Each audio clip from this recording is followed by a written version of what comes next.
October 7th, 1 year later. There's so much running through my mind right now that I could talk about on the anniversary of October 7th.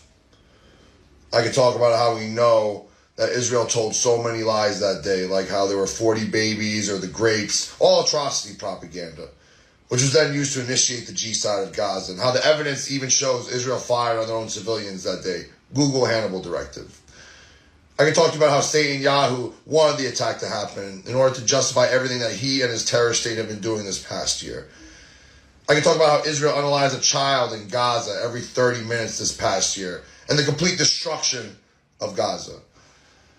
I can talk to you about how they are now doing the same thing to Lebanon as they have done to Gaza and now the West Bank as well.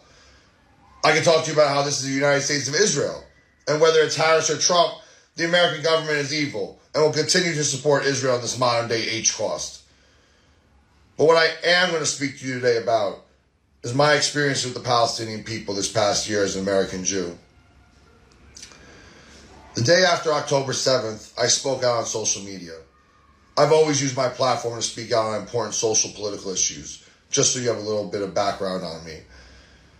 I saw what was about to happen in Gaza, and in response, tried to educate people on why October 7th happened.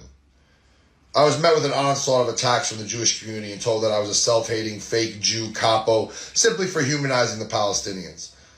People from grade school to current ex-friends accused me of supporting Teaism, all because I didn't agree with the apartheid and racist regime of Israel. I then began going to protest rallies in New York City, where I began to meet and march with Palestinian people and other Arab and Muslim people. This was my first time spending any type of significant time with Muslims. The way in which they immediately accepted me and embraced my presence and appreciated the sacrifices I was making and speaking out as a Jewish person for Palestine honestly helped me get through a lot of the hate and rejection I was getting from friends and even family. I then started making content that would go extremely viral because I feel strongly that as a Jewish American with a large social media platform, it is my responsibility to use it to help the world and not only myself. Fast forward to 2 months ago, and I was going to take a trip out to Egypt to help give aid with an organization to displaced orphans and single mothers from Gaza that are now living here in Cairo. This trip forever changed my soul.